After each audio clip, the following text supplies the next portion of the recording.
Moi, je suis Jacques Rabillard, je suis bijoutier. J'exerce ce métier depuis 25 ans.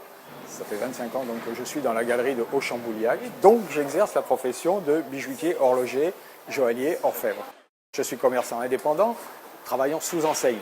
L'enseigne, les nouveaux bijoutiers, on est 200 en France. On est tous des indépendants, mais on se regroupe pour des achats et la communication, essentiellement. Référencement de fournisseurs, conditions d'achat, etc.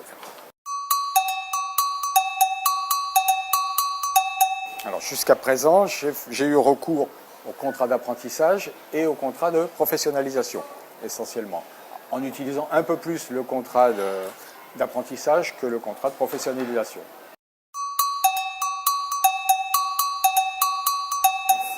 Alors justement, non. Moi, j'ai utilisé ces deux formules parce que je connaissais que celle-ci. Je sais qu'il y a des tas de nouveaux dispositifs, mais là, effectivement, c'est un petit peu le flou artistique. Là, je ne connais pas.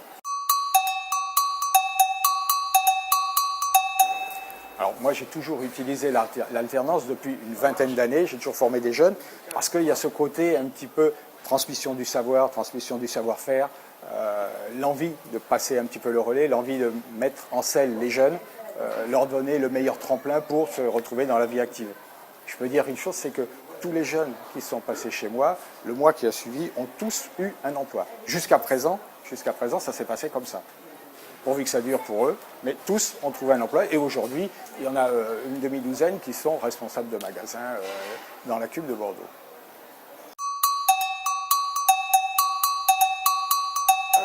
Alors, parmi les griefs que je pouvais formuler, c'est justement le fait de ne pas connaître suffisamment tous les autres dispositifs à côté, parce que notamment dans le contrat d'apprentissage, c'est devenu un petit peu lourd. Toutes les activités que je qualifierais entre parenthèses d'extrascolaires sont toujours prises sur le temps en entreprise.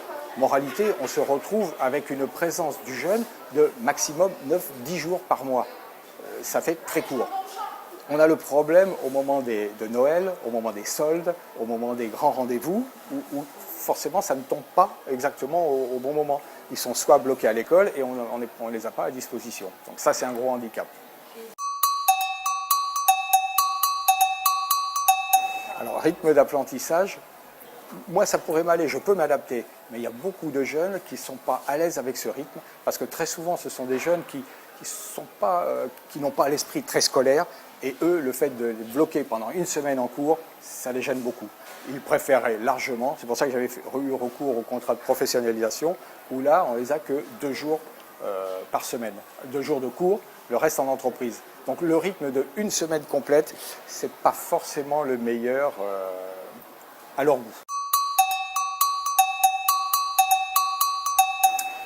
Difficultés, j'ai jamais rencontré de grosses difficultés, puisque le travail en amont est fait justement par les centres de formation.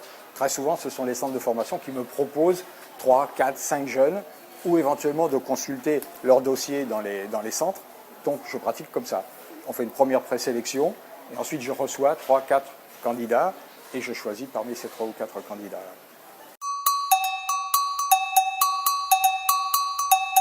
Critères de recrutement pour l'alternance, la première chose que l'on recherche, c'est la motivation, l'envie de travailler, l'envie de se remettre un petit peu en question, d'apprendre de nouvelles techniques, vouloir participer et vouloir être actif professionnellement. Se donner les armes pour pouvoir démarrer dans la vie active.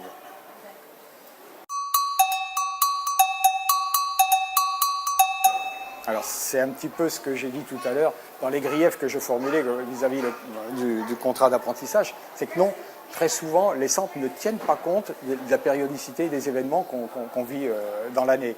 Les périodes de soldes, Saint-Valentin pour nous, fête des mères, fête des pères, les grands rendez-vous ne sont pas calés sur le temps de scolarité. Ça c'est un gros handicap, effectivement.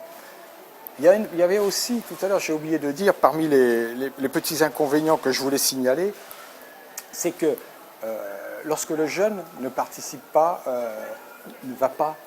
ne suit pas complètement tous les cours, le seul qui soit pénalisé, c'est l'entreprise. Malgré le fait qu'on fasse des retenues sur salaire pour les absences en cours, certains jeunes qui ne sont pas du tout scolaires dans leur tête sont parfaits en entreprise. Moi, j'ai un exemple, hein, Jennifer, qui n'a manqué aucun jour, même pas un quart d'heure sur toute l'année, qui ne s'est jamais arrêté, qui n'a jamais été malade.